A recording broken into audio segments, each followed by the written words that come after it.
Good morning, John. It's Tuesday, some day of some month. And I have something I need to get off my chest. There's always been ice on Mars. Everybody's known that there's ice on Mars. This is not news that there's ice on Mars. Why is that news when we've known for like 50 years that there's ice on Mars? Okay.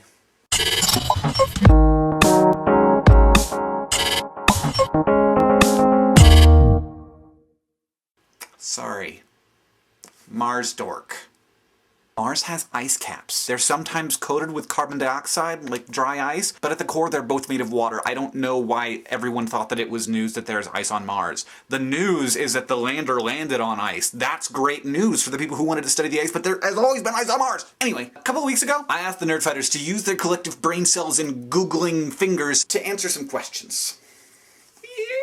And they did a remarkably good job answering all but one of the questions, and the one question that didn't get answered was pretty hard. I asked what the difference between mono and uni were, and you guys knew that? Apparently the big difference is that one is Latin and one is Greek, and I thought they were both Latin. Latin words use uni, and Greek words use mono. Now, there are other people who indicated that uni often had a connotation of bringing many into one, whereas mono was just one on its own, like monomer is one thing all by itself, whereas university is many coming into one. But that doesn't work in every circumstance, like unicycle still only has one wheel, it's not a monocycle. But interesting nonetheless, if you're interested in that kind of thing. Continuing, trivia comes from trivia. I was right, trivia, three roads, and any place where three roads come together is often where people would get together and talk about, they just gossip, you know, chill out, hang out, talk about stuff that doesn't really matter. Not very important stuff, but you know, trivia. Are there more murders on TV or in real life? That one remains pretty much unanswered. The general consensus is that real life probably has more murders, which, you know, not what I would want to hear. Per capita, television definitely has more murders. If you're a character on television, your lifespan is significantly shorter than a person in real life.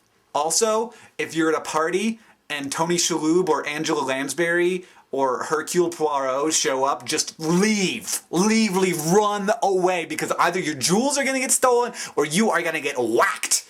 I also asked whether evil people had pets. Lots of evil people have had pets. So lots of people knew about Hitler. He had a dog named Blondie, a German Shepherd, surprise, that apparently went down the same way as he and his girlfriend threw poison pill. But what you may not know is that Hitler had another dog named Fuchs.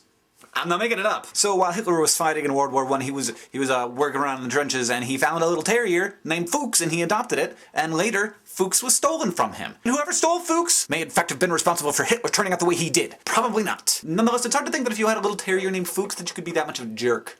Fuchs.